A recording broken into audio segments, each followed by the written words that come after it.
Tournaments are back, baby. That can mean only one thing. Time to report on a tournament. Kings of War. It's a troll. 4-foot snake. 2-day event. So, tournaments are officially back on the menu. And this is a particularly special one. It's got a few standout rules that don't feature in a lot of UK tournaments, so I'm going to quickly go through some of those after I just get rid of the thumbnail here, with a quick sneak preview of Game 1 there. So, it's 2,000 points, but you also get an additional hero in your army, and this tournament was put on a bit of a combo effort between 4-foot snake, the podcast, and Golden Troll events, from what I understand. So 4 tournament organisers, each one of them had a unique character, and you could choose one of those characters to join your army and give them a bit of a unique spin. So the characters you could choose, there was a flying hero, a really tough, kind of powerful but slow fighty monster. There was one that I took with lots of really sneaky rules, which I'll go through in a moment, and the other one was, I think that one was a bit faster with some good synergy with berserkers.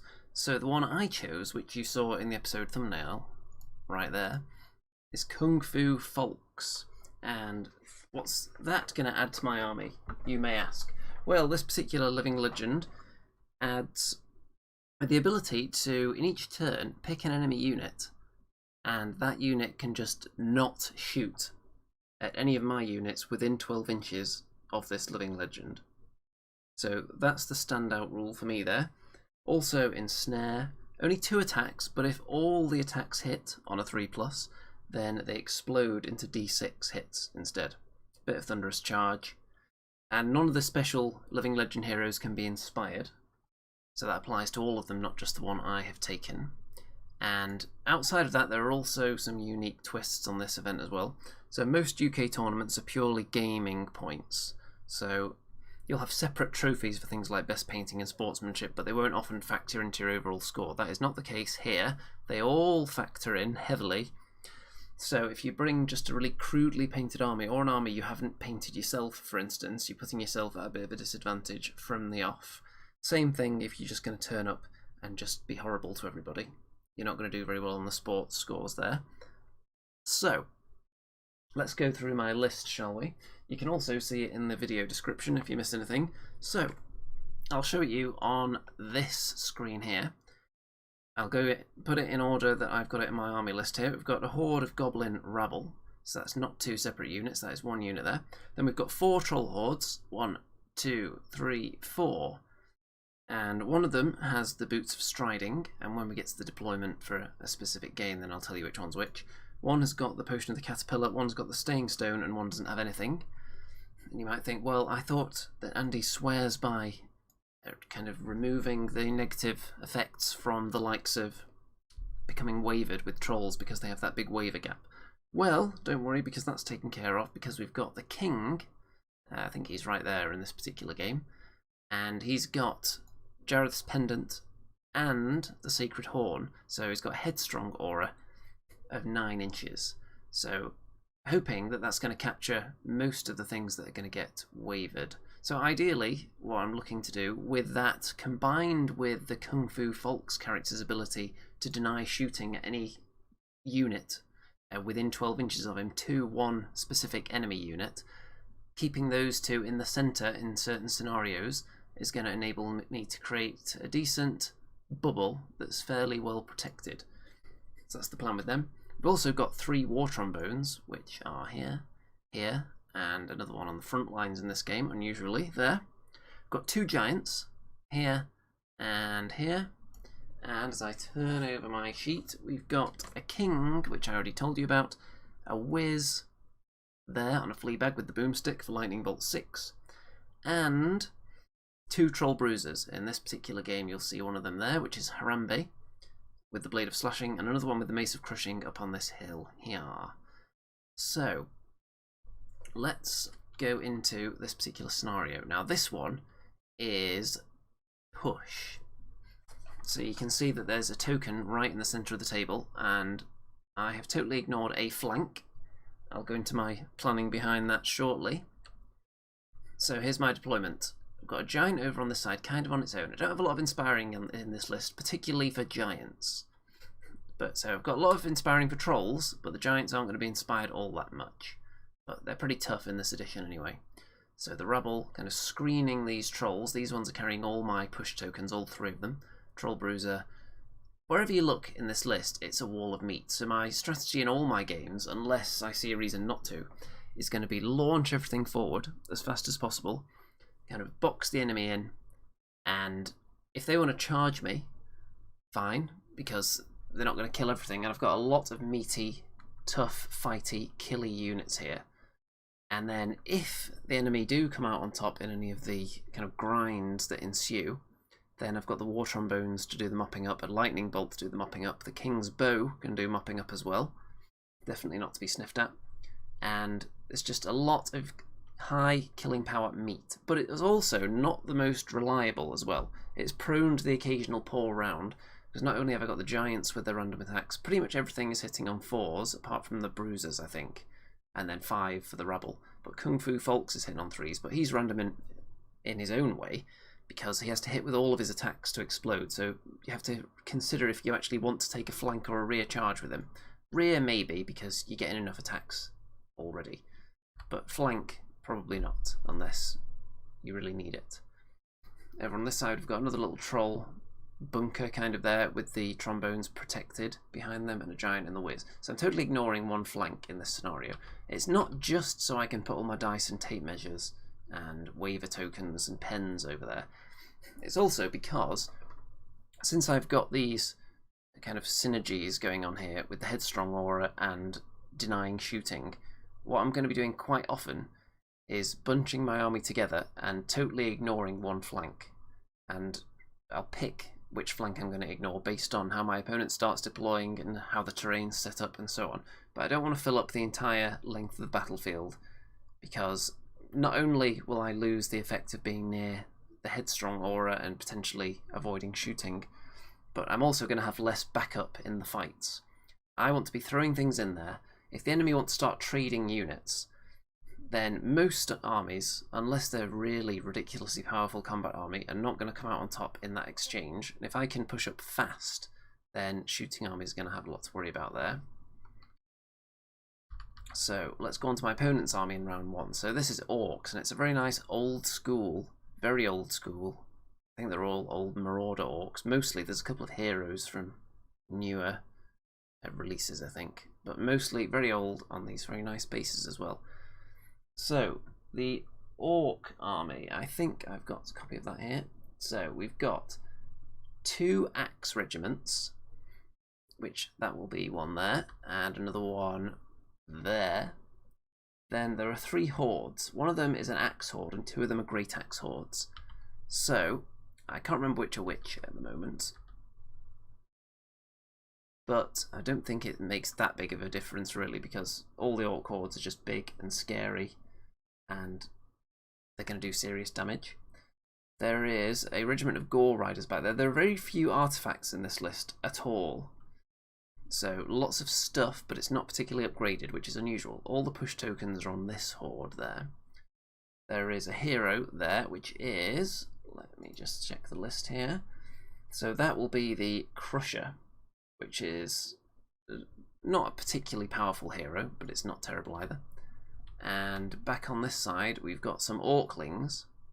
There are 3 units of Orclings, I think. There are, yeah, 3 regiments of Orclings just screening in front. And the one thing I don't have in my army is any chaff. I don't have any screening units, unless you count the Rabble. Because in the practice game when I was using more beasts and Fleabag sniffs, I decided, you know what, I could take all those out and throw 2 giants in instead. And I think the list would work a lot better. Because 4 troll hordes and 2 troll bruisers is quite scary. But once you take out a couple of those troll hordes, suddenly it's less scary. But when there's 2 giants in there as well, if you think you can outspeed me and make a decisive blow and kill a unit, I don't even need to care about that really. because I've got so much in reserve, so many fighter units that can counter. So you have to be really careful when you're attacking my lines.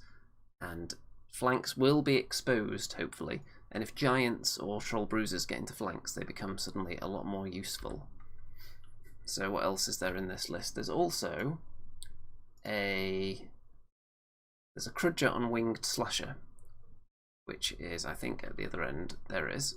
So there's the Crudger, and the Living Legend is the Flying Jan character, which has the ability to explode attacks into D3 once per game. So, pretty spicy. And it's a flyer, of course. There's a War Drum in here somewhere as well, which is back there. There is also I think it's Ulpgar the Mad. That's it. So that's a spellcaster who has Bane Chant and some Fireball. So, Kung Fu Faulkes will be pretty much denying the Fireball spell for the whole game, I think. I don't think there's any other shooting here at all. So that's the only thing I could really target, and it's probably going to want to Bane Chant for the most part in this game anyway, because I've got a very high defense army. Most of my units are defense 5. So what's my battle plan here for push? Well, let's have a look at my, well, there's my crazy advance, because I do get the first turn, and everything is just going forward almost as fast as possible. Most things can. I position them so that a lot of them weren't bothered by the terrain. Some of them were, so they can't all go at the same speed, but you don't necessarily want everything going maximum speed in the first turn. It doesn't need to, really. As long as they're up and they're ready to counter if anything comes forwards. As long as they're all kind of in this compact blob.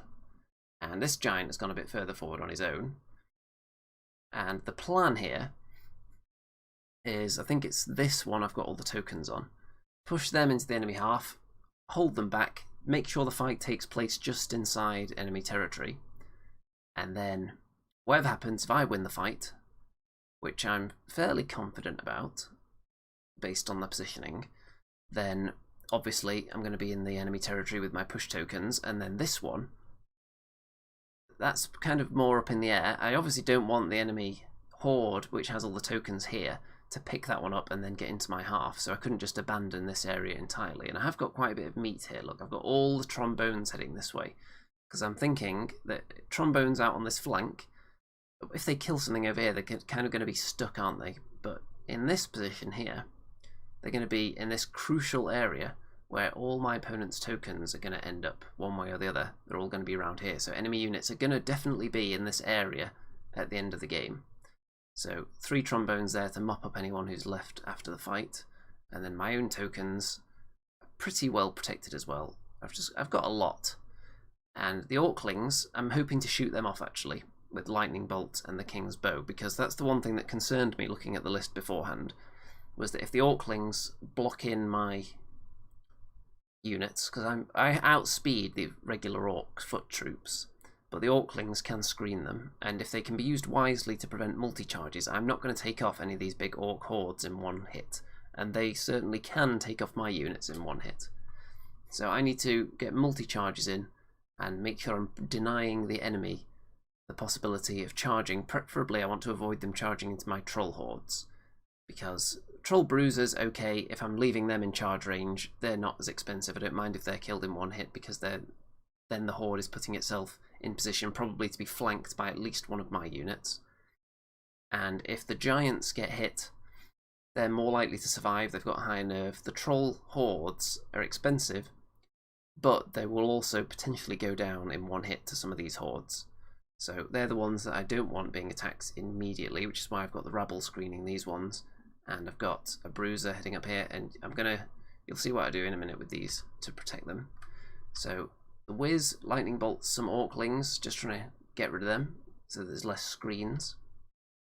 That's my priority at the moment. And into turn 1 for the Orcs. So the Orclings have advanced. It's not a huge advance at this stage, but the Flyers have come into this flank here. And because I got the first turn, I didn't have to worry about the Flyers. Because if you've got an army that wants to be charging straight up the battlefield as fast as you can, you do not want to be paralysed with fear at Flyers staring down your flank. So getting the first turn, just go straight up there, and then let the enemy react to your moves. And if you're going second, sometimes you'll end up, like if these Flyers were positioned here, before I'd had a chance to move anything, I wouldn't have left a giant there ready to get flank charged, probably.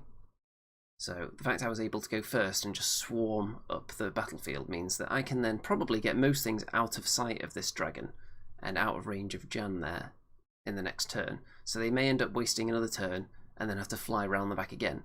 So instead of chasing them round and pivoting all my units, I'm just going to try and stay out of their sight while advancing and deal with them on a turn-by-turn basis, rather than trying to play some advanced chess match and try and turn all my units around when I need them in the fight here. I don't want them to get distracted by this, so I'm just going to deal with them each time and look at what the best option is to deal with them on any particular turn. And here, that's it. Not much advancing compared to my army, but they have come up a reasonable amount. The cavalry have stayed back a bit. Obviously they don't have the same speed as my army, and they don't want to advance full speed and go straight into charge range of all my units. So they've obviously left the Orclings in charge range, but most things have stayed just out. Turn 2 for me. So the Rabble Horde have charged into the Orclings there. The other Orclings got shot off with lightning bolt, and I think War Trombone helped out as well. So just using my most expendable unit to go and attack the chaff line, and there's only one Orcling unit left, I think, there. So this main area here where the battle's taking place, so it's 2 Orc regiments and 2 Orc hordes. The cavalry is back up against 4 troll hordes, 2 giants. That one's slightly off to the side, maybe with the giant as well. So if you look at divided like this, the battlefield there, then I kind of like the way that's looking. They've got a trombone here as well. The other ones aren't too far away, but they've gone to try and deal with the slasher. I've got the bruiser there, and hold on, let's just go to another. So I waver those Orclings, and those ones are shot down. And see here, so there's a big horde I don't want charging the troll horde, so I've moved the giant and the bruiser slightly ahead of the troll horde there, so that the horde won't be able to fit in to attack the trolls, because they're my most valuable unit. And if that horde charges the giant and doesn't kill the giant, suddenly there's possibilities of flank charges, definitely from the bruiser. With the trolls, it depends exactly where the horde lines up, but definitely the bruiser. Over here, the trombones have done some shooting at the slasher, doing 6 damage. Not killed it yet, but I've moved up all my important things out of the charge arc, and just this unit in the centre have pivoted because they're safe for now. And they're also not pivoting themselves out of the game, because they're still looking this way. And enemy units are going to be coming in this sort of area, so they are looking at it. They're not just staring at the flyer with no ability to focus on anything else. And on this side, the trolls have moved up. They're staying out of the enemy charge range, but definitely within range to attack anything that comes in to kill the Rabble. The giant is also not advanced hugely at this stage, because I think I've got the enemy pretty much where I want them now. Because I've got my blocking unit up there. If I charge that in, or even just move it up, I can block in multiple units with it if they don't deal with it, because it's so wide, and that way I can start my assault and not have to worry about them flanking anything that bounces off. So, turn 2 for the Orcs. And the slasher lands behind my lines, not wanting to attack a trombone, because that would have left it within charge arc of these trolls here, and Kung Fu Faulkes for that matter. But Jan does land there. But the slasher, not attacking anything, just threatening my rear here, so I have to decide what to do. The trolls can't charge it. All I can do is shoot it and hope for the best, but I've got 3 trombones and the whiz is over there. So these Orcs flank charge the Rabble, and the Orclings are wavered in the front. So when I saw that, my first thought was, that's not necessarily a move I would have gone for, because I always think of it as, if it goes wrong, how disastrous is it? And I would say that going wrong is pretty disastrous. What reward are you getting out of this? You're killing a horde of Rabble, who are pretty awful and cheap. You're putting on the line one of your regiments. Let's see how much they cost. An axe regiment. They're more expensive than the Rabble, and you're leaving these 2 units at the back, and I don't think, if that unit gets killed, I would definitely trade those. is what I'm saying. And then that'll leave me with options for lots of multi-charges in here. And these guys are still a bit far back. So I think the downside to this one is quite high. Trolls obviously in the flank. There's a decent chance that they'd kill the Rabble with a flank charge. Let's see how many attacks these have. So these are only the slightly weaker Orcs actually. So they only hit on 4s and they only have 12 attacks. So it's definitely not a guarantee that. I don't think the odds of killing the Rabble unit is high enough for this to be the best choice here. Because that's just going to get butchered. It's also left this side open here, so I don't even have to charge my giant in. The giant actually has the option to advance and get beyond the sight of this unit here, which will take the giant out of the game for a turn, but it puts it in a very exciting flyer-esque position for later in the game. So, this Horde decided that they could not charge the trolls because obviously it wasn't big enough, so they charged the Bruiser instead, who is definitely something they can kill. And the Crusher, I think that is as well, charges into the trolls, which is going to maybe cause a bit of a blockage, but not much of one. So there's how that's looking. Let's have a look at the damage that's inflicted now. So the Bruiser is killed, lots of damage done there, 1 damage done to the trolls. So what's going to happen here? Well, the giant is going to flank that Horde, pretty much. That's what's going to happen. So I'm not sure taking the Bruiser off was the best option. I'm not even sure charging in at all there was the best option. Maybe wait for the Orclings to throw in to block the giant in, or try and block the giant with the Crusher, because that giant is just going to straight in there.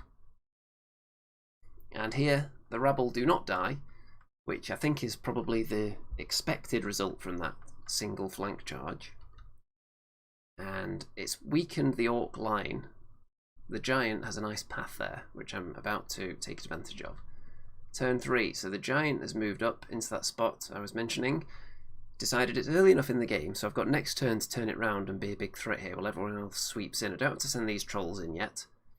These ones turn round in anticipation of me rolling terribly with my shooting and not killing the slasher, which would mean it had a rear charge on maybe this unit.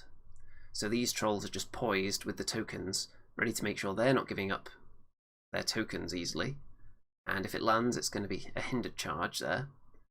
And if it charges anyone else, they'll be there to counter. So what's going on down here? Well, you'll notice that one of the Hordes is gone. That's because the giant charged in the flank. And these 2 trolls also attacked that same unit, I think. Let's just have a look at the situation there. So it was this unit that had, let's see, this unit had them in their sights there. So these 2 units and the giant are the ones that just closed that gap and killed that unit there. So here, I think the trolls are, I'm not even sure if they're out of charge range here, because that unit's going to struggle fitting through there at the moment.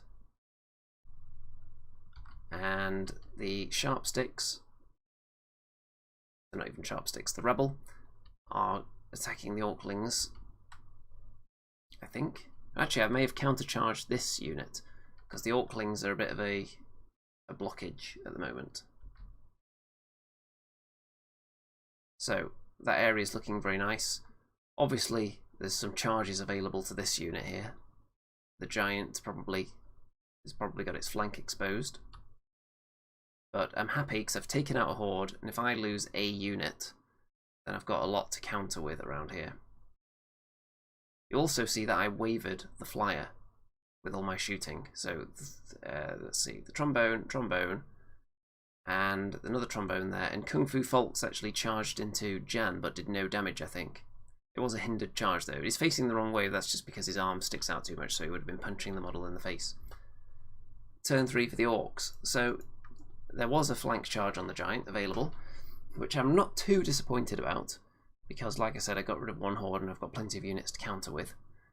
This unit picked up one of the tokens, and because Jan wasn't wounded at all, then she was able to quite easily get in there, into the flank of that troll Horde. And here, giant may well die, but it's definitely not a guarantee because there's some hindrance going on there. We've got plenty of people in the chat here. We've got Graham, we've got Jonathan, we've got Matt, we've got Death. Always nice to see a bit of Death in the chat. Hello there. And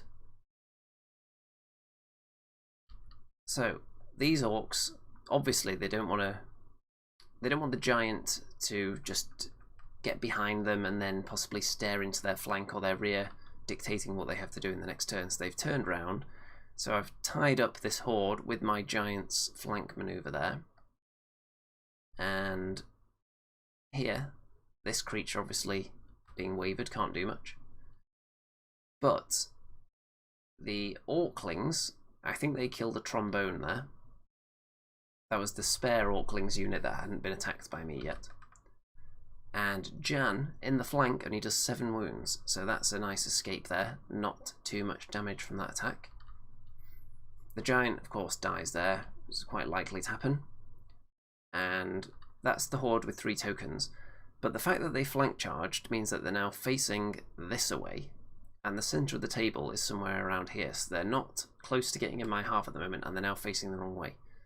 So if I can box them in a bit there, they're going to have serious trouble getting into my half with those tokens. Then we've got here the Rabble are dead. So again, they kind of did their job, blocked up the enemy lines, allowed me to get some nice combo charges in, and that's how they position themselves after the combat. These trolls, looks like they've taken a little bit of damage. So that's how it looks, and obviously the centre of the battlefield being about here, I'm closer to being into the enemy half with my tokens than the enemy is. This unit of trolls not really positioned to strike because they were concerned that this unit might not die or get wavered last time. I should be able to kill it this round with my shooting with any luck, so they can start advancing now. The Bruiser, these 2 troll hordes and that one are all very healthy. The giant can now turn around and tie up this really expensive horde. Let's see how much that horde is. 250 points, so it's more expensive than the giant. So if he turns around and just looks at them threateningly, they can't then go and do something else in the game. So I can pretty much tie them up with a slightly cheaper unit. And it's a more crucial unit, I think, because the amount I killed that very large expensive horde. The enemy have killed a giant and a bruiser. I also killed one of the regiments and all the Orclings. So it's up for me on kills at the moment. We're on to turn 4 now. So you'll see that the cavalry are dead. I decided that I was going to double charge them and just make sure that I killed them and leave the horde that were in the woods because it's going to be wavered anyway. And then these 2 troll hordes just rotate so they're perfectly back to back, so their rears are not exposed to anything. And the Bruiser has gone into this unit here to block them off, to stop them charging anyone else. And the Trombone and the Whiz waver Jan, which is really nice. And here you can see that my token unit is advancing up the battlefield, and I think the King's Bow wavered the Orclings there, so they're a bit of a blockade still. And the giant is just facing this way, so the enemy are going to have to charge him with that horde or turn round and get charged by him. So that's going to tie them up for a while now, which keeps them away from the objectives. So that's the most powerful unit that my opponent has on this side of the table. Trolls looking fairly healthy there. I don't think any of these are carrying the token at the moment. I think I dropped it underneath them. Concerned that if this unit charges them and kills them, they wouldn't even need to overrun to steal it. And I'd rather they did overrun from this position, because that means that they can't stay in the difficult terrain. So there's how it's looking. Quite satisfied at the moment with the positioning. This unit, I don't consider them really in the game. This corner is pretty much not in the game at all, because the tokens are here and here. So if these are fighting each other, we're just looking at this. So turn 4 for the Orcs, they do charge the giant. Orclings can't do anything. I think this, what's this guy here? Is that's one of the heroes. Charges into the trolls. The Bruiser is going to get counter-charged there. The Wiz gets charged by Orclings, and this unit is going to have a go at those trolls. And they don't do too much by the looks of it. Yeah, only 5 damage done on them in total now. In fact, I haven't dropped the token yet. They've still got it at this stage. I think it's next turn that I drop it, because they were going to make a hindered charge, so I was fairly confident they wouldn't kill them in one round. So I was holding on to it for now, but I am going to drop it next round. 3 damage on the Wiz, but he's fine. These trolls take a bit more damage, but they're fine as well. The Giant takes a hefty amount of damage, but is still alive. So that's handy. Ties up that big unit for another turn. And we're on to turn 5 for the Goblins. So the Giant's going to be able to do a little bit of damage on them. These trolls are moving up. And as far as which troll unit is which, the way I can tell them apart is difficult in these pictures actually. But they're all alive. The Boots of Strider have a dead elf on their base with blood everywhere. The Potion of the Caterpillar has a rabbit leading them into battle. And the Staying Stone, I think, is this one, because there's an obelisk at the front there. I think this is the Caterpillar, and I think that's the Boots of Strider unit. I think this is the one with no upgrades at all here. So you can see that Kung Fu Faulkes has flanked that horde, and the trolls have gone into the front. So it's a risk going into the flank with him, because he's going to have 4 attacks, and you have to hit with all of them to get the exploding d6 per attack. But if it works, that would be very tasty. And then the War Trombone and the Wiz targeting Jan, who's a dangerous unit. But the 4 troll hordes still being alive, the fact that I preserved them for so long is paying off now, because what does the enemy have left really? 2 orc hordes that are tied up, and I've got this whole area pretty much uncontested with my tokens just marching merrily into the opposing half of the table.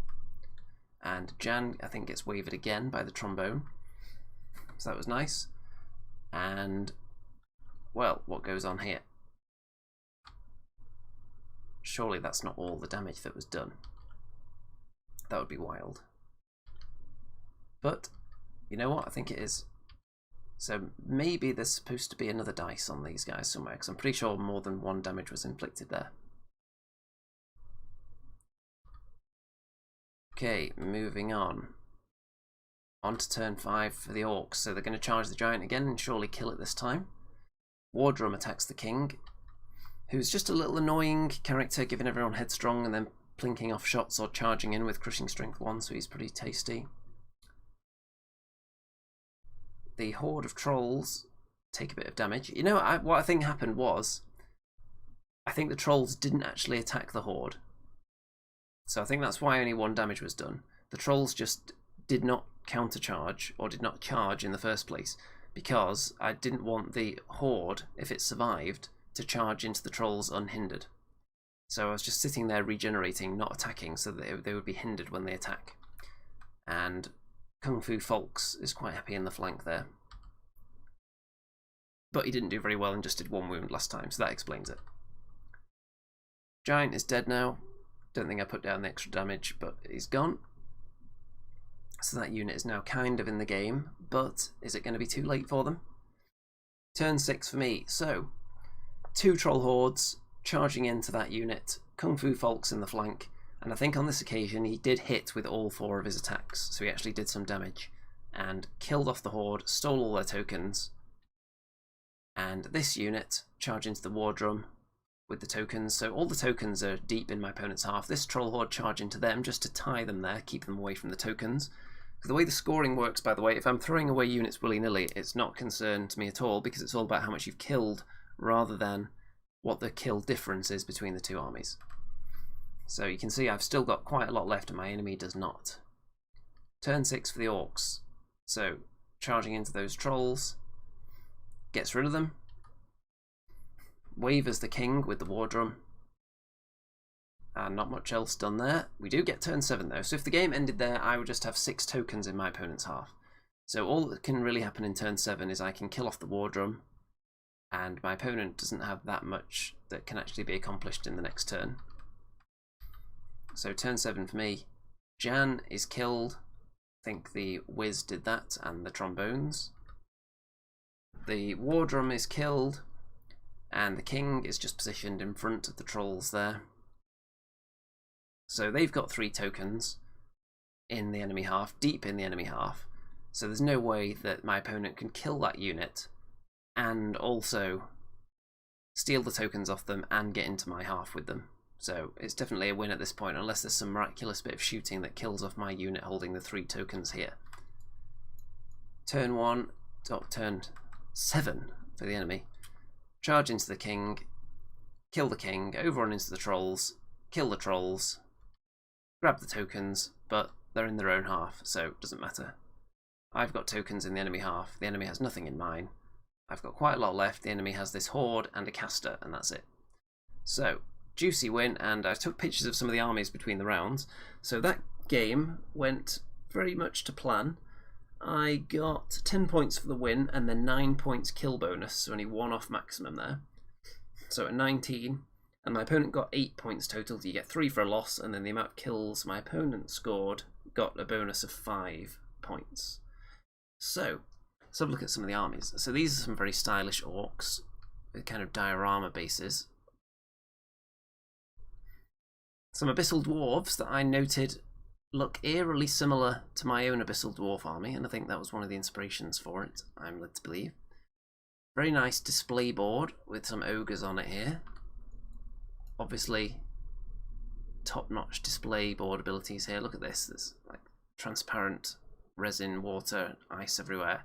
Nice backdrop. Very spicy. Then these, I can't even remember what this army is. They look like Night Stalkers to me, but very nice. This is one of the living legends that I thought looked particularly notable. So this is one of the Dark Lord Dans, I believe. There's some more orcs that look nice on their board. Some presumably salamanders on their board as well, very nice. And I thought this was a very, very, very nice army. You can't go wrong with a bit of crab action, snippy, snippy, snip. Piratey beach ogres, very nice. And this one, I'm not sure if this is Undead or Empire of Dust, but I thought that was a cool little diorama there. These units, they're not positioned off the side here. They're actually floating kind of on platforms that are sticking up. You can't see it very well in this picture. Some, I don't even know what this army is, but it's got a lot of trees in it. Then we've got some nice dwarves, some twiglet kin,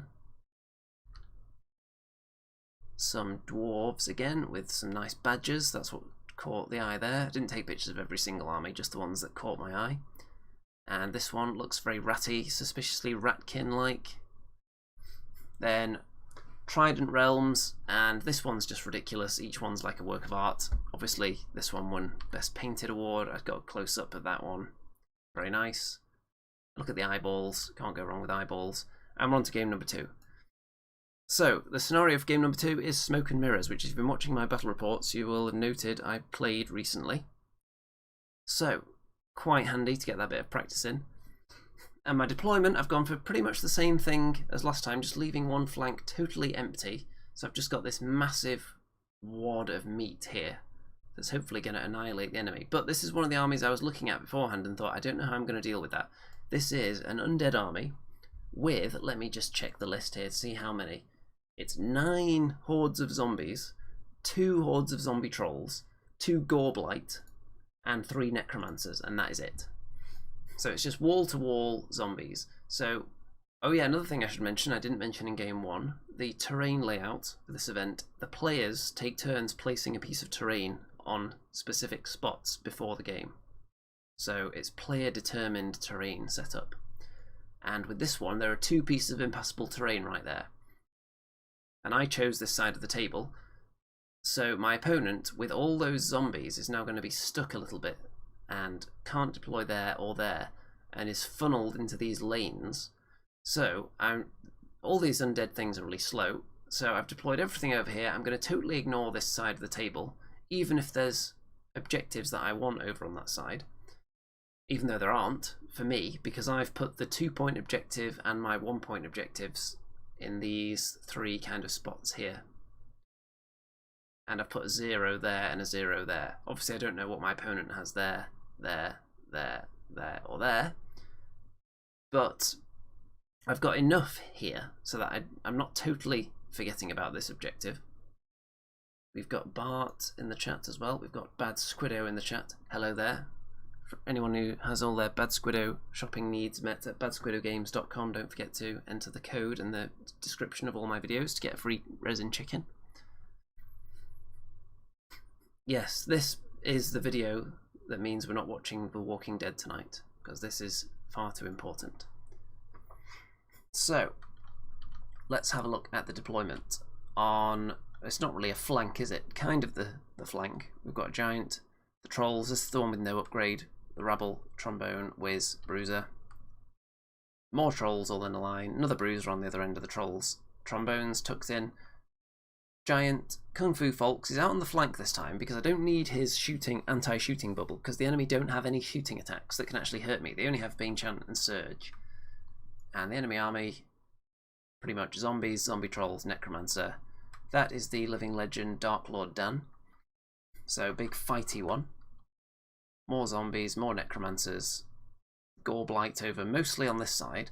And so I identified this traffic jam as a point of interest here between these two pieces of terrain. Zombie trolls and gore blights are really the only scary things here. The zombie hordes, potentially scary because they do have the necromancer's vicious aura around them, and they can potentially be bane chanted, but there's no necromancer here. And the tough stuff is stuck behind a little bit, so it's going to get stuck in a traffic jam there. So if I get the first turn, I'm going to swarm up there and try and box the enemy into these little crevices here, which means they're not going to be able to flank and then surge into me.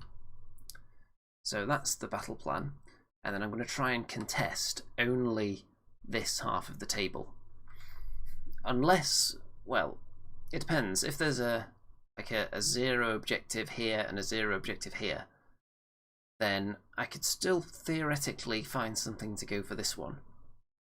But what I'm hoping for is that my opponent put like a 1 or a 2 over here somewhere, where most of my army is, because I really don't want to have to chase all the way over to this side of the table to get the points.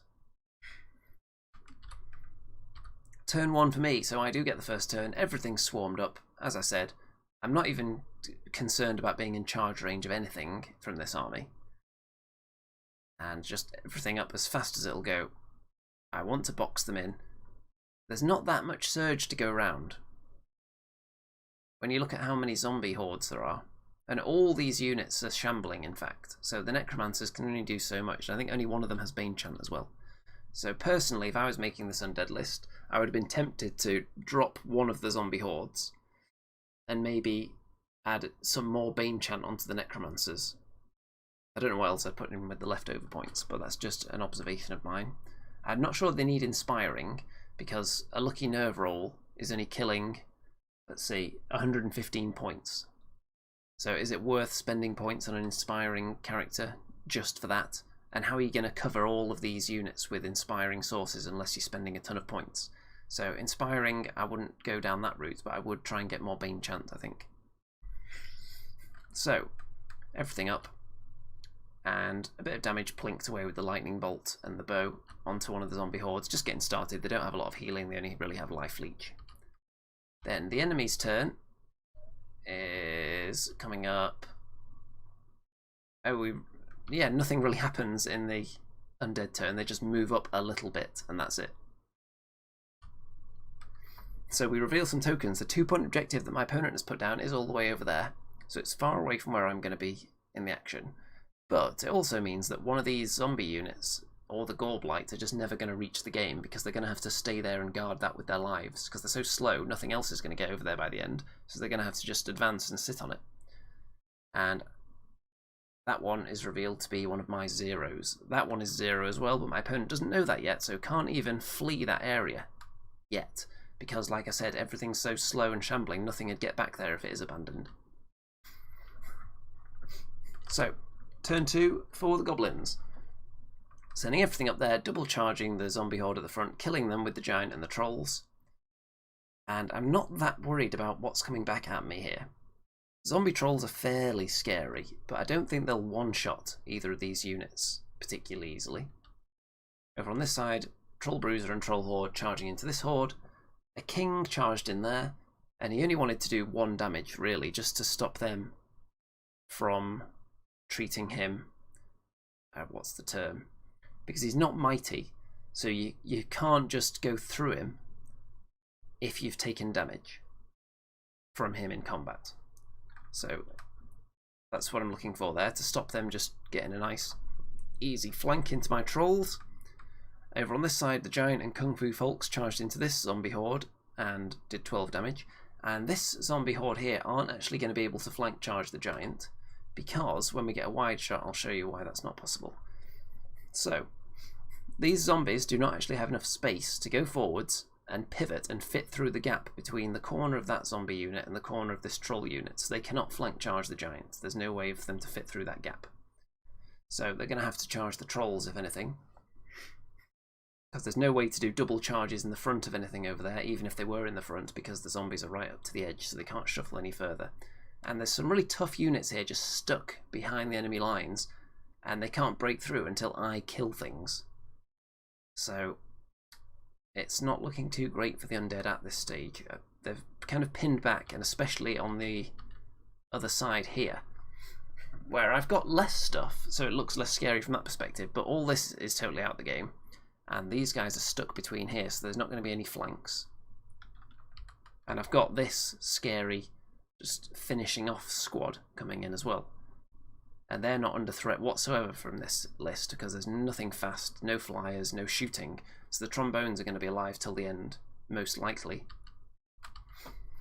Turn 2 for the undead, so the zombies do have to go for that. These ones countercharge into one of these. I can't remember who it is, we'll find out in a minute, assuming they do damage. And these countercharge as well. Dark Lord Dan is stuck, more zombies are stuck. The zombie trolls, because the Gorblight just goes through there to get out of the way, and the zombie trolls here charge into my trolls, which isn't really that scary. Trolls versus trolls, they usually don't kill each other in one hit. So the giant is going to have a flank charge there, most likely. And these ones have advanced, but they're totally out of the game at the moment. So when your opponent has to fill up the whole board with their army because it's so big and there's blocking terrain, you can keep some of it out of the game if they're slow by just deploying not all the way across the table. You don't have to engage your opponent's entire army. So let's see the damage here. So the trolls do become wavered, so that's not bad for a first round, but the giant is going to have a flank there. The Gorblight dishes out 1 damage to anyone nearby as well, which is a handy little ability, especially for this army that doesn't dish out too much pain themselves, because zombies aren't exactly known for that. These ones do 4 to the troll horde, these ones do 4 to the king, 2 to that troll horde, and 2 to the giant. So not really anything to worry about, especially with trolls who are going to be regenerating as well. So in a grind, I definitely like my chances here. The zombies, of course, are only life leeching 1 back compared to the trolls, who can, if they get lucky, they can get all their wounds back. So we reveal some more tokens. The one out there that my opponent now knows he can ignore because it's worth 0, and I flip one over to reveal it's worth 1, which is there. So I just wanted to see how much the one I'm not going to go near for the rest of the game is worth, and it's a 1. So I've revealed a 2 and a 1. So hopefully one of these 2 is worth something, and I can jump onto that at the end of the game. I do have Bruisers, and they're potential candidates for objective hopping at the end. They do have nimble, so you can turn them round and move them rapidly in one direction at the end, but my army isn't really suited to going backwards so much. It's push forward, and then I really want to ignore objectives on my half, so if I just kill enough of the enemy, they can't hold enough objectives, surely. And turn 3, so the giant does get a flank charge. The trolls, I think, go backwards a bit, because they were wary of this Gorblight possibly being surged into their flank, I think. So they just go backwards a bit. The Rabble move up to block him in a bit as well. Giant in the flank only does 6 wounds though, so not enough to kill yet. These guys finish off the zombie horde that was there and then overrun. So they're going to face another horde, or maybe Dark Lord Dan. The king does a little bit more damage in there. And you can see this zombie horde is gone from the double charge of the trolls. This zombie horde is gone from Kung Fu Faulkes and the giant. And the Bruiser is ready to strike as well. So the enemy are dwindling on this side of the table. And most of my units over there are not scratched at all.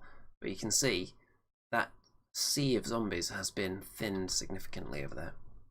Turn 3 for the Undead. So these units are finally getting into a threatening position. Now the Goblin now has flanks to look at. These zombies know they can leave that area now, or this unit can, and then they can come and take their place on the 2-point objective. There's a 1-pointer down here that one of them could go for. Maybe the Goblin could, but that's quite a juicy flank option, the Goblin there. And zombies going for the Bruiser, more likely to kill it, even though it's very unlikely still. More zombie trolls in the action now. And these zombie trolls countercharge the giant, and the zombie horde from behind flank charge the giant. So I still don't think that'll be enough to kill a giant, but if they can get Bane chanted, you never know. Can't remember exactly where the Bane chant necromancer is though. So, as you can see, in fact, they do kill the giant. So that was pretty spicy for them. Troll Bruiser takes 5 wounds. The king is now wavered, but he's still blocking in a horde and everything behind it. And one troll horde goes down there. These zombie trolls from behind finally got into the action.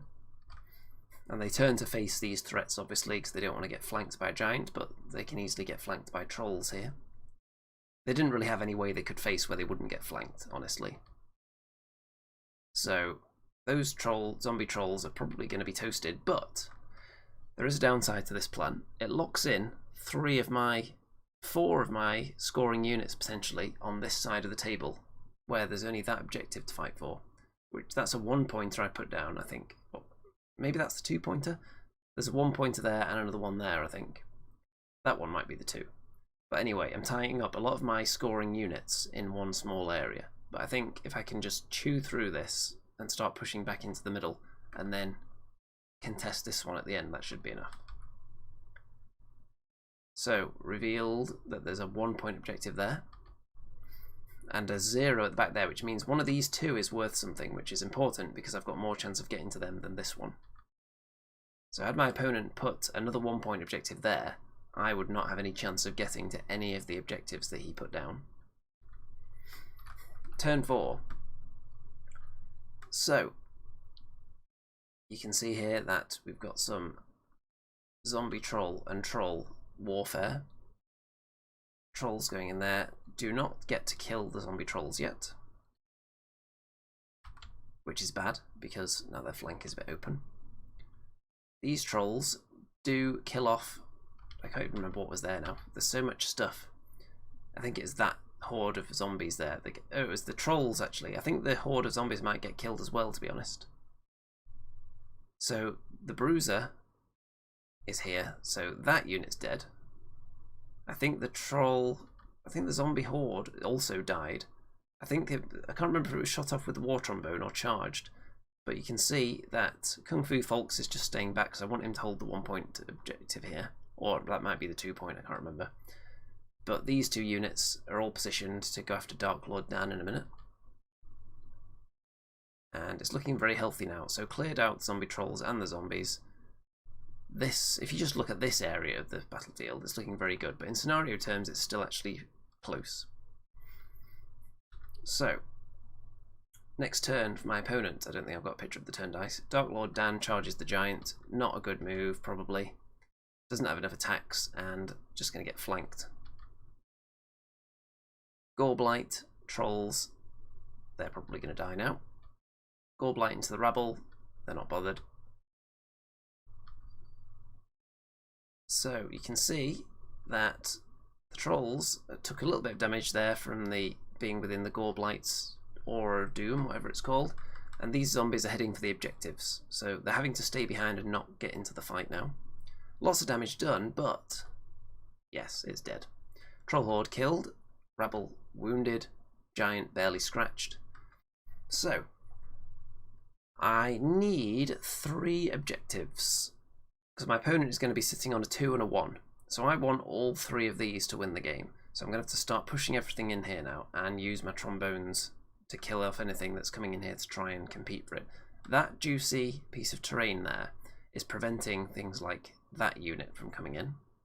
Unless that's a dead unit. No, I think that one's still alive.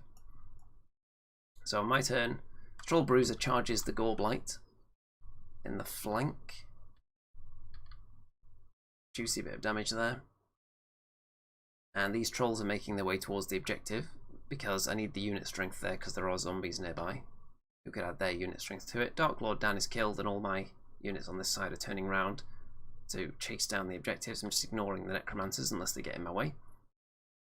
So still looking healthy. If I can get the trolls here, then as long as I can just pile up unit strength on this and use my trombones and the wizard to thin out enemy units and kill them, then it should be plain sailing. I'm definitely going to win on kill points, but like I said, on the scenario it is dicey because I abandoned this half of the table and it turns out that there were juicy objectives there. Turn 5. So, zombies attack the war trombone, knowing that it's a threat.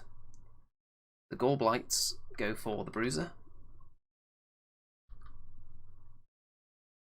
And necromancers decide they're going to have a last attempt and charge in to try and do some damage. War trombone dead. Bruiser dead. So it's still up for grabs, this area. And I do need to get the trolls in here ASAP. Turn 6 for me. So the trolls just move in, and it's revealed to be worth 1 point, this one, by the way. So the 2 point is here somewhere. So the 1 point objective, which I do need to win the game, the trolls are just sitting within range of it. So even if the zombies charge in now, I've still got more unit strength there. Faulkes is staying by the 2 point objective, which is actually there. The 1 point is around here, so I just need to leave one of these units behind on it. And you'll notice also that Harambe has run off this way onto the hill at the back. Left the fight and just headed off this way because there's an objective worth 1 point over here. So turn 6 for the Undead. Goblin tries to take out those trolls. Isn't going to do it though. Necromancer's trying to fight the king. Zombies on Rabble because that gets them within 3 inches to maybe contest that. And if the trolls were to die, that would mean that it's in the hands of the Undead for now. But they can only waver the trolls. It was unlikely, they were inspired and they hadn't really taken much damage. The Rabble take a little bit more as well. So that's how it's looking. So zombies are holding a 2 and a 1 point objective. Harambe is holding a 1. So the Undead have got 3, I've got 1, 2, 3, 4, 5. So it's a pretty decisive win at this stage. And indeed, there's no turn 7. So it could have turned into a draw at the end, potentially, had these trolls got really unlucky and been killed, or the Rabble got really unlucky and been killed. But on kill points, it was pretty decent performance again. So I've got 17 points for that game out of 20. And my opponent ended up with 8. So 2 wins in a row, not having to give away any severed goblin heads or body parts at all, in fact, yet. And moving on to game number 3, the final one of day 1. For anyone who's wondering why this video is split up into 2 parts, it's because this is the first tournament where I've been taking the photos on my new phone instead of on a camcorder. So apparently, because the pictures are so much higher resolution, should I say, the streaming software doesn't like the fact that I use 1 billion really high res pictures in a single stream. It thinks that's too much to handle. So I'm having to divide it in half. So that's the only reason. So after this stream's finished, I'll immediately make another one and continue with part 2. So once it's finished, I'll put the link in the description. I'll also probably post it all over Facebook as well, so you'll be able to see it easily, if you've got the inclination to watch the whole thing tonight. Game 3 is against... So this is the kind of army that I brought Kung Fu Faulkes to counter. This has powerful shooting units. It also has a lot of speed as well. It's the kind of list that I was concerned about. It's the sort of list that I thought would threaten me. So I've got a paper copy of this list here, so I can tell you precisely what's in it. First of all, it's Kingdoms of Men. The 2 units, or the 3 units that I was concerned about shooting-wise, there is a horde of bowmen who are 175 points. So if I can just cut down what they can shoot at with Faulkes and his ability, that's going to be quite a hefty investment for them that's doing nothing. And then there's also 2 pieces of artillery. So if I want to stop one of them shooting at anyone within 12 inches of him. The reason I haven't got him dead in the centre is because I wanted everyone kind of compacted behind these two woods so they don't just get shot to bits, and so I will be getting some cover from the bowmen in the first round. And I don't know if the artillery there can actually see much. So, what's my game plan here? Because this scenario is dominate, which favours me definitely, because I've got lots of hordes here, lots of scoring units. My opponent's got a couple of things that aren't going to score at the back, and a couple, I think there are some individuals in here, let me see. Yeah, there are 2 wizards and a captain using up points, just being individuals, in addition to the war machines. So I've got more units that can score, and I also want to advance, but I don't want to advance and just sit in the middle because there's a firing line there. So what I want to do, I want to somehow encourage my opponent to start fighting on this line somehow. You'll notice that I've not gone on this side of the table again, and I'm not even too far on that flank either, because there's no point. I just need to be in this circle here. So I'd like the fighting to take place here. My opponent's probably going to force me to make the fight take place here. Maybe. It depends if he wants to get more shooting in, because it's risky. It's a risky tactic, because if it turns into a grind on this spot here, then the enemy won't necessarily be able to push through and be in the dominate zone. So what's more likely is that there's going to be encircling going on. And I was even talking about this before the game. It was pretty obvious that the enemy were going to try and encircle me, because there are flyers there. And I've got pretty much everything in the centre. So staring into the flanks, I'm just going to have to avoid the most dangerous flank charges, charge down the middle, try and kill everything, and leave plenty of units in range of the dominate zone. So what does the enemy army consist of? Well, you can see my 2 little deployment blobs. You can tell what everything is there. Nothing too complicated. My opponent has. So, this little troop, cavalry troop here, would be mounted sergeants. So, just a little cavalry unit. There are 2 heroes there. 2 flying heroes. 2 generals on winged beasts, who are 195 points with the upgrades that are on them, with Healing Brew and Staying Stone. Very inspiring on lots of things in this army. And they only have 7 attacks, those flying heroes, so if they go in the front, not too scary. Don't want to be offering them flanks though. Knights are the scary ones, because this army not only has shooting supremacy on me, also has speed with the knights. The speed 8, the 2 regiments of knights. One has Brew of Sharpness, they actually hit on 2s, and the other one has Blessing of the Gods, they're elite, which is similar kind of thing. So one of them's there, one of them is over there. In the middle, there is a horde of foot guard, and also a regiment of foot guard. And this one has the Hammer of Measured Force, this horde. So it is going to be useful against my Defense 5 stuff. The bowmen between them, and some wizards that have, let's see, Fireball. So they've replaced Fireball with Lightning Bolt 3 on both of them. And they also have Heal. And one of the wizards has Shroud of the Saint, which is going to boost the heal as well. So healing abilities, which I don't like to see, because my Lightning Bolt doesn't like just enemy wounds to be healed back instantly. Although, one thing I always say, if there's a multi-purpose enemy wizard, you look at the fact that it's got Lightning Bolt and heal. If you're forcing it to use heal, then it's not shooting at you. So don't be too put off if the enemy are just healing back all the wounds you're doing, if their wizards are multi-purpose.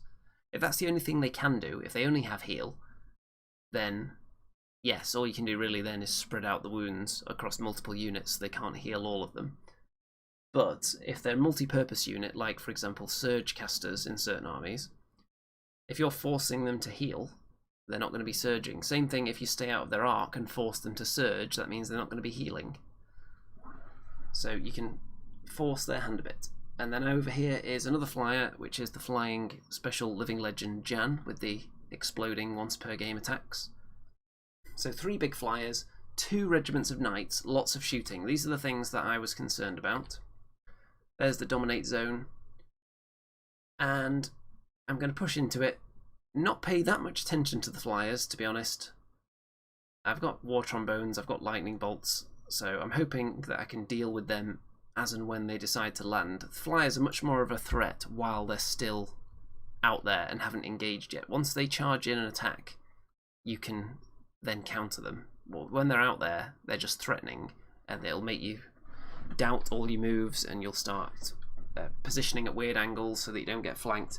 So I'm not going to worry about them too much for now.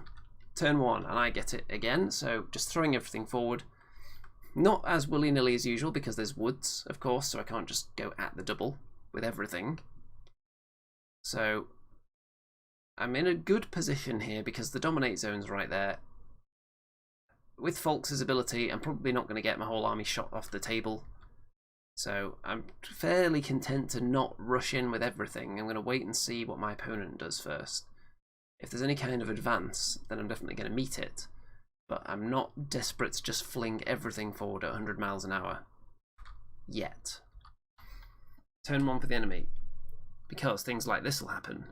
Flank maneuvers. Everything encircling. Flyers and knights. Same thing's going to go happen over there. The shooting, I used Faulkes' ability to stop the bowmen shooting at anyone on this side, so they can only target those trolls, I think. So let's see what everything does with their shooting. These trolls are up to 6 wounds, and the Bruiser takes, I think, a mortar hit. So I left him just in sight, and that wavered him, actually, which isn't nice. Turn 2 for me. So, okay, this is where I decide, you know what? I'm going to try and tempt you to take some flanks on this unit, preferably with your knights. I want those knights to charge in to the flank of the trolls. I think that those ones are +1 to hit maybe, but it's going to be hindered charge.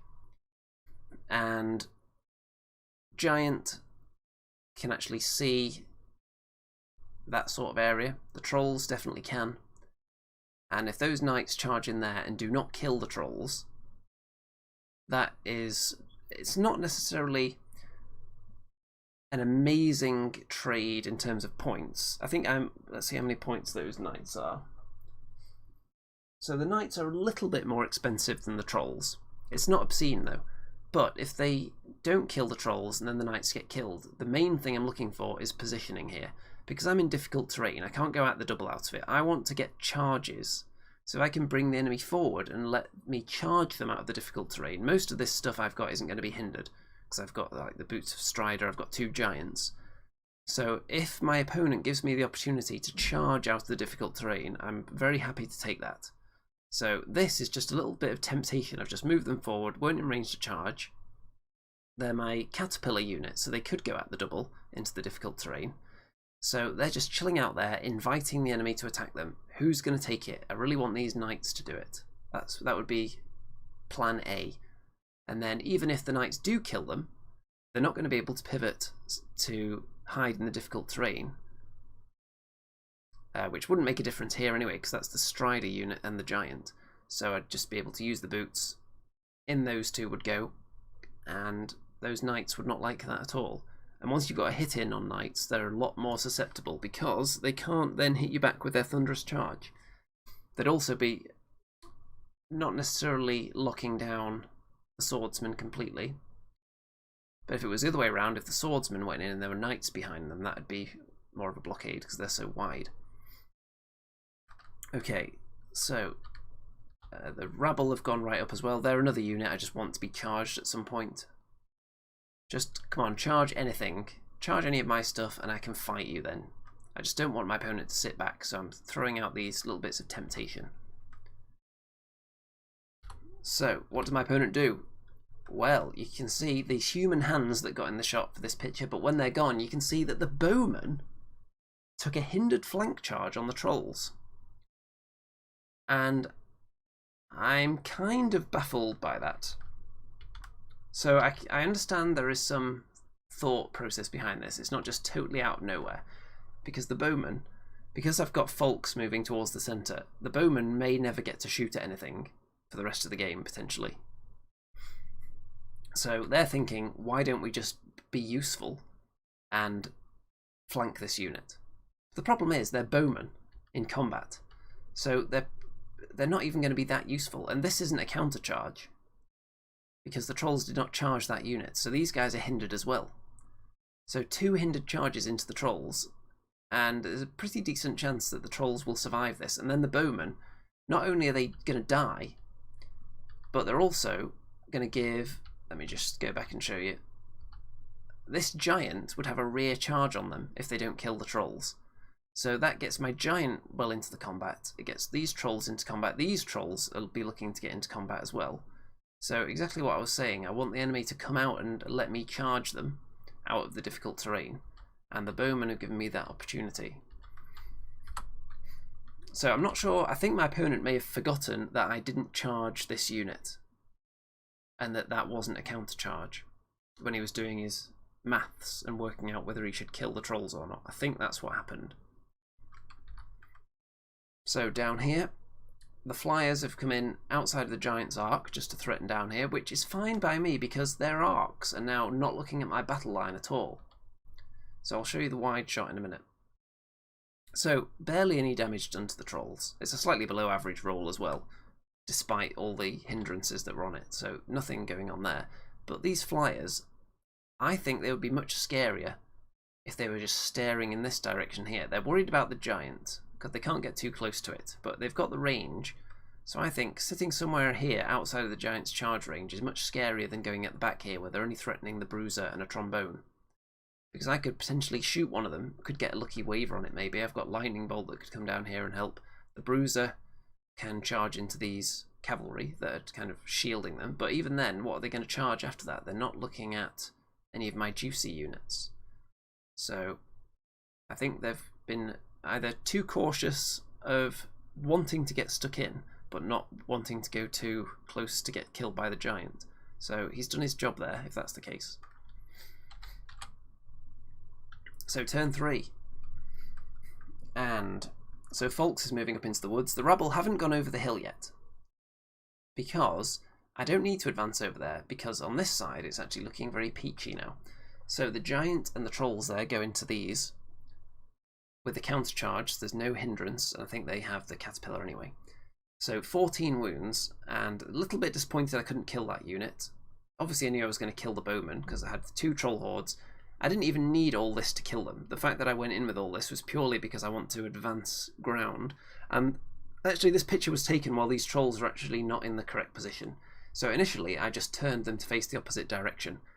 But as you can see, the trolls have a slightly larger base size than the giant. So the giant should actually be backwards, which would leave the troll's flank exposed to a unit there. So once we'd established that that had been positioned incorrectly, I actually rotate the trolls to look this way in a minute. So you'll see that in another picture shortly. So the Rabble, there's no need for them to rush in and get charged by knights at the moment. I'm just going to hold back. I've got this area. I'm just going to try and kill things and force the enemy to come to me now, because I'm in their territory, which is what I wanted. So the Bruiser has gone in there. Tried to trombone one of those off, not very successfully. But overall it's looking nice, and you'll see what their actual end of the turn position is shortly. So the flyers charge the Bruiser and the Trombone, and the cavalry just move away from the Bruiser. So that's how they end up positioned. That was the position that it was determined they actually can end up in. So they're not going to get flanked by anybody, and neither's the giant. And the enemy not necessarily too eager to come steaming in there, because really this is a wall of death. 3 troll hordes and 2 giants just pounce into enemy territory in one fell swoop. However, the knights do decide they're going to come in.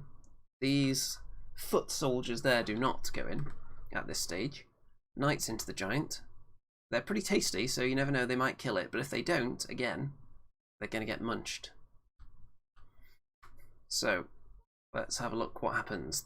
The trombone dies, of course, and the flyer is now looking in a position to threaten, but it's stuck behind the woods, so it's not threatening most of my line. So again, I'm not sure about sending the 2 flyers back here together. And one of them does a little damage to the Bruiser. So my giant gets killed from a flank charge from the knights there, which I'm not that concerned about actually, because I'm in there fighting now, and that unit's almost dead. They only get healed a little bit with the magic. So if I can wound these enemy units heavily, I've got my trombones and lightning bolt to finish things off, and I've got all my meat into combat, which is what I want. If the enemy's killing my units, it means they're somewhere I can kill them as well in combat. So the trolls go down as well. They were already a bit wounded from last time, and now that unit was no longer hindered.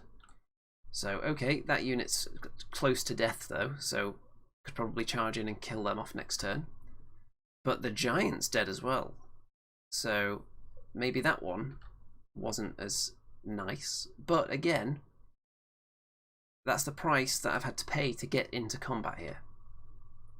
So it's not looking good with 3 units dead, but I am up there fighting, which is what I want. I don't want to just be standing off the enemy and getting shot here. So that unit is pretty close to death. I've still got 2 trombones here, lightning bolt and a bow. I've got Faulkes, who might have a flank on that unit of knights. So turn 4, and for me, 2 troll hordes charge in and kill off the foot knight horde, just to guarantee they would die. Faulkes went into the flank of the knights, because I thought you only need to do 1 damage to take away their thunderous charge. So that's the most important thing. And the way these trolls are positioned afterwards, I'm just trying to stop this one being killed. I think stopping them being flanked, basically. I think there was possibly a way I could have angled this unit afterwards, something like this kind of shape, so that this unit could see, they were in the rear arc but couldn't charge it because this unit was blocking it. There's something I could have done to protect them maybe a teensy bit better, but I think I'm pretty satisfied. That unit's looking that way, that looking that way. I'm not sure if that's a flank or not, can't remember, but if they didn't end up like this, I think they would just get a rear charge from that unit, I think was the situation. So, not ideal in any event. So, the Rabble and the Trolls moving up, and you can see that after all those units sprung forward, I'm doing quite well with the Dominate Zone now.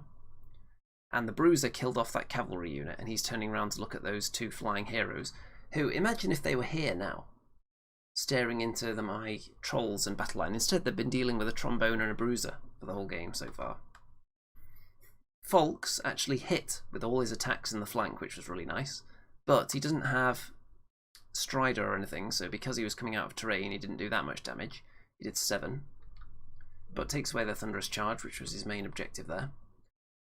And moving on to turn 4, so the knights decide that they'll take 1 troll horde each in the front, with hindered charges, which I can definitely live with.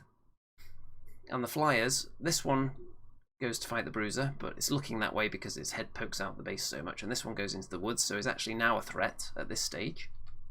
Faulkes is charged by the foot knights there in the flank, and Jan is still perched up there, ready to strike.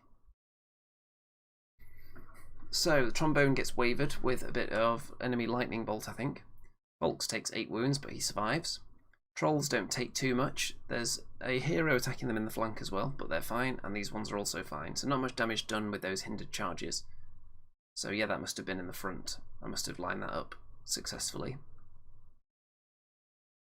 The Bruiser becomes wavered as a result of being attacked by the flyer there, who is in the woods though, so not going to be a threat next turn. So I can focus all my shooting attention on this one. Turn 5 for the Goblins. So both troll hordes successfully kill the knights that they were fighting on the counter charge. So that's very nice. Trolls taking care of business. I only do 1 damage to this, what is it called? General on Winged Beast. But then double 6 for the cheekiest of all waivers, which is going to be really annoying for my opponent now because he's running out of units in the Dominate Zone. Faulkes, King, and the Troll Horde into these foot knights, but double 6 is countered by a double 1 on that unit. So that's the way dice go, isn't it? You're hot 1 minute, cold the next. And it is looking very healthy for me though, because I've been using Faulkes since the bowmen threw their lives away. He's been just denying one of the artillery pieces the ability to shoot, and pretty much my whole army has been within 12 inches of him for most of the game. So they haven't been able to do that much with the artillery. Turn 5 for the Kingdoms of Men, so yes. So this guy, I think, attacks the Bruiser again. Oh no, actually it flies away from the Bruiser. There you go. Decided not to. Got out of the arc of something and just looking into the flank of my army. This one being wavered, really annoying for him. Can't charge anything with it yet. The artillery does 9, or puts the Bruiser up to 9 wounds, and this one up to 4 wounds. And these trolls take a little bit of attack from that wizard, presumably. And what's this? Something's disappeared. Let's see who was on that hill. I'm gonna have to go back here. Remind myself what happened there. Oh, it looks like that was the hill the Rabble were on, was it? That doesn't look right. Why have I got just a picture of a hill? No idea. Anyway, these trolls become wavered as a result of that flank attack from the little character. Harambe the Bruiser becomes wavered. The Foot Knights decide they're going to try and kill the king. They get a bit ambitious, think they'll kill the king, then overrun into Faulkes and kill him. But they do not manage to take out the king, so they're kind of stuck there and they're going to get heavily countered. And yeah, it's not looking good for the Kingdoms of Men at this stage, is it? There's a lot of troll unit strength within 12 of this centre, and the Kingdoms of Men have only got 2 flying heroes and this thing. And Jan actually charged a War Trombone and double wand it, I think. Yeah, here we go, we've got the picture now. Loads of damage, but doesn't kill it because of a double one. And I think that one's Jan. So I could be totally wrong. I could have been calling one of these a general on Winged Beast, and one of these is actually Jan. Just 3 big flying monsters on the same size base, so I cannot remember which one's which. Turn 6. So all I do really is kill off those Foot Knights, the regiment, and then turn everyone so that they're either within 12 or they've got a good chance of getting there. And pivot the trolls so that they've got their fronts facing the flyers and also their majority within 12 of the centre. And what can the enemy do really other than just charge in and try and do some killing on turn 6? Trying to kill these trolls, trying to kill the Trombone again, trying to kill Faulkes, who I think does actually die from shooting. Trombone dies this time. Wavered the Troll Horde again. These ones haven't taken enough damage yet, but they do become wavered again, like that Horde there. And we do get a turn 7, so if it ended there, obviously I won because I've got all these hordes close to the centre, so my opponent does actually have a chance now, but I've also got the chance to kill stuff now. So on this turn, double charge into the flyer in the woods, and try and get rid of that flyer as well with some shooting. I think that one does get shot off with Trombone and Lightning Bolt. I think that one actually survives, and then on my opponent's turn kills off one of the troll hordes, wavers this one again, and that's going to be the end. So that's how the central area looks at the end. I've obviously got 2 hordes in there and Harambe. My opponent has 2 flyers, so I've got more unit strength in there, plus a billion kills, so lots of points dished out. And that is the final game of day 1. So in that one I picked up 17 points, just like round 2. My opponent picked up 9, but getting a healthy number of kills there. My biggest number of kills so far was 1,640 in game 1.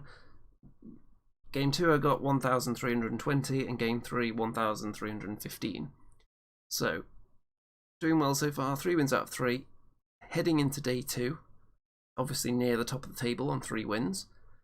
But who knows how close I actually am to the top of the table, because also don't forget that hobby scores and sportsmanship scores factor into this event as well.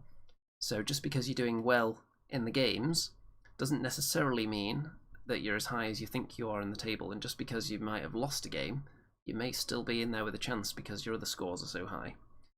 So obviously they don't factor in as highly as what you do on the table, but they are a significant factor at this event. So 2 more games on day 2. And that stream will be coming up any minute. I'll put a link to it in the description of this video. I'll post it in my 2d6 Orange Wargaming community Facebook page as well. If you're not a member of that, then there's a link in the description. And I will see everyone in a few minutes. Thanks for watching so far. I'm sure you can't possibly end there with the tension so high. Catch you shortly.